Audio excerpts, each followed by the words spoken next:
Hi, இந்த வீடியோவில் நம்ம ரெண்டு சார்ட் பற்றி பார்க்க போகிறோம். First chart scatter chart, second chart bubble chart. So இந்த ரெண்டு சார்ட்டுமே இதுக்கு முன்னாடி பார்த்த சார்ட் மாதிரி கிடையாது, கொஞ்சம் டிஃப்ரெண்ட்டாக தான் இருக்கும். ஸோ ஸ்கேட்டர் சார்ட்னா என்ன, பபிள் சார்ட்னா என்ன அப்படின்ட்டு ஒன் பை ஒன்னாக பார்க்கலாம். ஸோ ஃபஸ்ட்டு நம்ம பார்க்க போகிறது ஸ்கேட்டர் சார்ட்.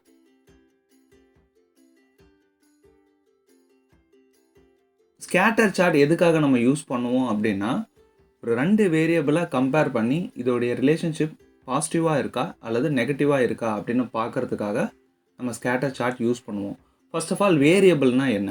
ஸோ வேரியபிள் அப்படின்றது அதோடைய வேல்யூ மாறிக்கிட்டே இருக்கும். இப்போ உதாரணமாக ஒரு ப்ரைஸ் எடுத்துக்கலாம், ப்ரைஸ் ஆஃப் பெட்ரோல் இல்லைனா ப்ரைஸ் ஆஃப் கோல்டு அந்த மாதிரி எடுத்துக்கலாம். ஸோ அந்த ப்ரைஸ் மாறும்போது என்ன ஆகுதுன்னா அந்த ப்ராடக்டுடைய டிமாண்டும் மாறுது. ஸோ இப்போ இந்த இடத்துல ப்ரைஸ் அப்படின்றது ஒரு வேரியபிள், அதுவும் மாறிக்கிட்டே இருக்கும்.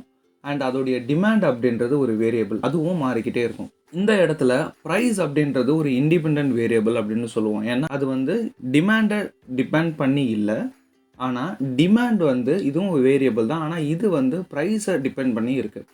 ஸோ இந்த ப்ரைஸை என்னன்னு சொல்லுவோம்னா இண்டிபெண்ட் வேரியபிள் அப்படின்னு சொல்லுவோம், டிமாண்டை டிபெண்ட் வேரியபிள் அப்படின்னு சொல்லுவோம்.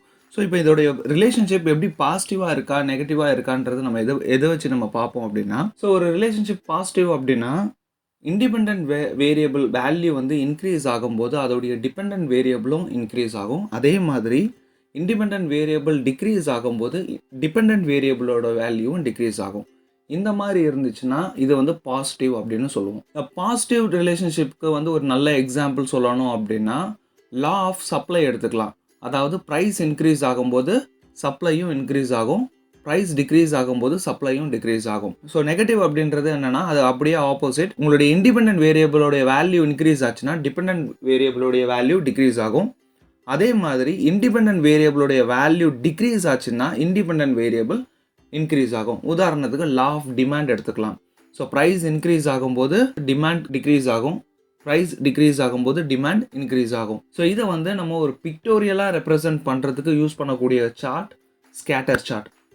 ஓகே, இப்போ இந்த ஸ்கேட்டர் சார்ட் எப்படி கிரியேட் பண்ணுறது அப்படின்றத இப்போ பார்க்கலாம். ஸ்கேட்டர் சார்ட் நான் ஆல்ரெடி சொன்ன மாதிரி இப்போது நம்ம இதுக்கு முன்னாடி பார்த்த சார்ட், அதாவது லைன் சார்ட், பார் சார்ட், இதை கம்பேர் பண்ணும்போது இந்த ஸ்கேட்டர் சார்ட்டோடைய இன்புட் கொஞ்சம் டிஃப்ரெண்ட்டாக இருக்கும்.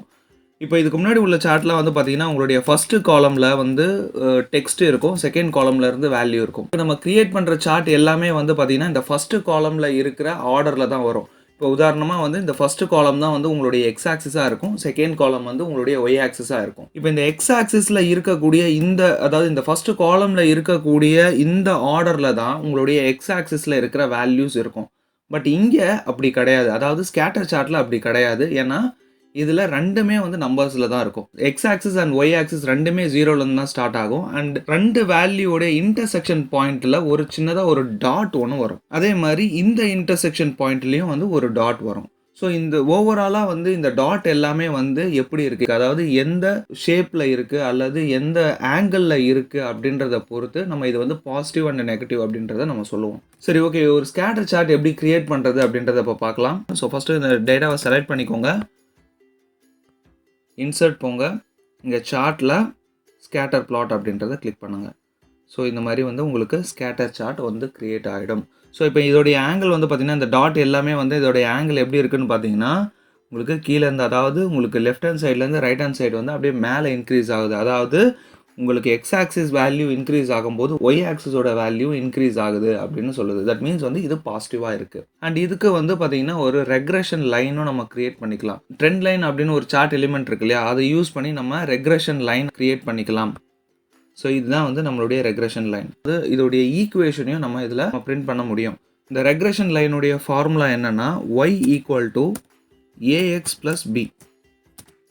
ஸோ இதோட ஏவோட வேல்யூ அண்ட் பியோட வேல்யூ பார்த்தீங்கன்னா இங்கே இருக்கிற எக்ஸ்ஒய் கோஆர்டினேட்டுக்கு ஏற்ற மாதிரி அது எக்ஸல் ஆட்டோமேட்டிக்காக கால்குலேட் பண்ணிடும். இப்போது இதை நீங்கள் ரைட் கிளிக் பண்ணுங்கள், ரைட் கிளிக் பண்ணிவிட்டு ஃபார்மேட் ட்ரெண்ட் லைன் அப்படின்றத கிளிக் பண்ணுங்கள். கிளிக் பண்ணிங்கன்னா உங்களுக்கு இங்கே நிறைய ஆப்ஷன்ஸ் வரும். இந்த இடத்துல டிஸ்பிளே ஈக்குவேஷன் ஆன் சார்ட் அப்படின்னு கொடுத்தீங்கன்னா உங்களுக்கு இந்த Y equal to A X plus B அப்படின்ற ஃபார்முலா உங்களுக்கு இங்கே டிஸ்பிளே ஆகிடும். அதே மாதிரி உங்களுக்கு ஸ்டாட்டிஸ்டிக்கல் டேர்மில் ஆர் ஸ்கொயர் அப்படின்னு ஒரு கான்செப்ட் இருக்குது.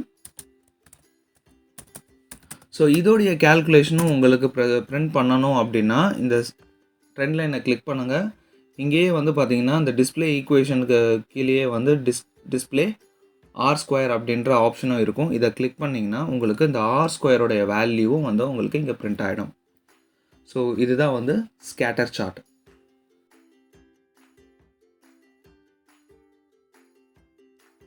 ஸோ பபுள் சார்ட் அப்படின்றது வந்து பார்த்தீங்கன்னா இதுவும் பார்த்தீங்கன்னா கிட்டத்தட்ட ஸ்கேட்டர் சார்ட் மாதிரியே தான் இருக்கும். ஸோ ஃபார் எக்ஸாம்பிள் நான் இந்த 2 காலம் மட்டும் செலக்ட் பண்ணிக்கிறேன். இதுக்கு வந்து ஒரு ஸ்கேட்டர் சார்ட் நான் க்ரியேட் பண்ணிக்கிறேன். ஸோ இதுதான் வந்து இந்த 2 காலமுடைய ஸ்கேட்டர் சார்ட். இந்த மார்க்கெட் ஷேரையும் இந்த சார்ட்லேயே நான் வந்து ப்ரெசென்ட் பண்ணணும் அப்படின்னா நம்ம பபுள் சார்ட் அப்படின்ற சார்ட்டை யூஸ் பண்ணிக்கலாம். ஸோ இது வந்து எப்படி இருக்குன்னா இதோடைய ஷேப் சேம் ஷேப் தான் இருக்கும். அதாவது இந்த எக்ஸ் ஆக்சிஸ் அண்ட் ஒய் ஆக்சிஸில் இந்த டாட் வந்துடும். அண்ட் இந்த மார்க்கெட் ஷேருக்கு ஏற்ற மாதிரி அந்த இடத்துல டாட்டுக்கு பதிலாக ஒரு சின்னதாக ஒரு சர்க்கிள் ஒன்று வரும். இந்த சர்க்கிளோடைய சைஸ் வந்து எதை பேஸ் பண்ணி இருக்கும் அப்படின்னா நம்மளுடைய இந்த மார்க்கெட் ஷேர் வேல்யூவை பேஸ் பண்ணி இருக்கும். ஸோ எப்படி வந்து ஒரு பபுள் சார்ட் க்ரியேட் பண்ணுறது அப்படின்றத இப்போ பார்க்கலாம். ஸோ இந்த கர்சர் நான் இங்கே வச்சுக்கிறேன். இன்சர்ட் போங்க. இங்கே ஸ்கேட்டர் சார்ட்லேயே வந்து பார்த்திங்கன்னா பபுள் சார்ட் அப்படின்னு ஒரு ஆப்ஷன் இருக்கும். இதை கிளிக் பண்ணிங்கன்னா உங்களுக்கு இந்த பபுள் சார்ட் ஆட்டோமேட்டிக்காகவே க்ரியேட் ஆகிடும். ஸோ இங்கே வந்து பார்த்திங்கன்னா எனக்கு இந்த ஷேப் வந்து சேம் ஷேப் தான் இருக்குது. அதாவது எக்ஸ் ஆக்சிஸ் ஒய் ஆக்சிஸில் அந்த டாட் இருக்குது. இங்கே வந்து டாட்டுக்கு பதிலாக ஒரு சின்ன சர்க்கிள் இருக்குது. இந்த சர்க்கிளோடைய சைஸ் எதை பேஸ் பண்ணியிருக்குன்னா இங்கே இருக்கிற மார்க்கெட் ஷேரை பேஸ் பண்ணியிருக்கு. ஓகே, இந்த சைஸும் வந்து பார்த்திங்கன்னா சைஸ் ஆஃப் த சர்க்கிளும் நம்ம இங்கே மாற்றிக்கலாம். இப்போ ஃபார் எக்ஸாம்பிள் இந்த 3%, 12%ன்றது எதை பேஸ் பண்ணி இருக்கணும், அதாவது இந்த ஏரியா ஆஃப் பபுளாக இருக்கணுமா இல்லை வித் ஆஃப் பபுளாக இருக்கணுமா அப்படின்றத நம்ம இங்கே மாற்றிக்க முடியும். ஸோ அதே மாதிரி உங்களுக்கு நெகட்டிவ் வேல்யூவில் இருந்துச்சுன்னா அந்த பபுள் வந்து நீங்கள் காட்டணுமா வேண்டாமா அப்படின்றதையும் நீங்கள் இங்கே சொல்லலாம். இப்போ நம்மளுடைய டேட்டா எல்லாமே வந்து பாசிட்டிவில் தான் இருக்குது. இப்போ சப்போஸ் நான் வந்து ஒரு நெகட்டிவ் வேல்யூ வச்சுருக்கேன் அப்படின்னா அந்த நெகட்டிவ் வேல்யூ வந்து மோஸ்ட்லி உங்களுக்கு காட்டாது. ஏன்னா சர்க்கிள் வந்து ரொம்ப சின்னதாக இருக்கும் அப்படின்றதுனால உங்களுக்கு காட்டாது. இப்போ இதுவே வந்து ஷோ நெகட்டிவ் பபுள் அப்படின்னும் போது அந்த நெகட்டிவ் பபுள் மட்டும் இங்கே காட்டும். பட் வந்து அதுக்கு வந்து வேறு ஒரு கலரில் காட்டும். இப்போ உதாரணமாக இங்கே வந்து பார்த்திங்கன்னா எனக்கு ஒயிட் கலரில் காட்டுது. ஸோ இதுதான் வந்து பபுள் சார்ட். தேங்க்ஸ் ஃபார் வாட்சிங்.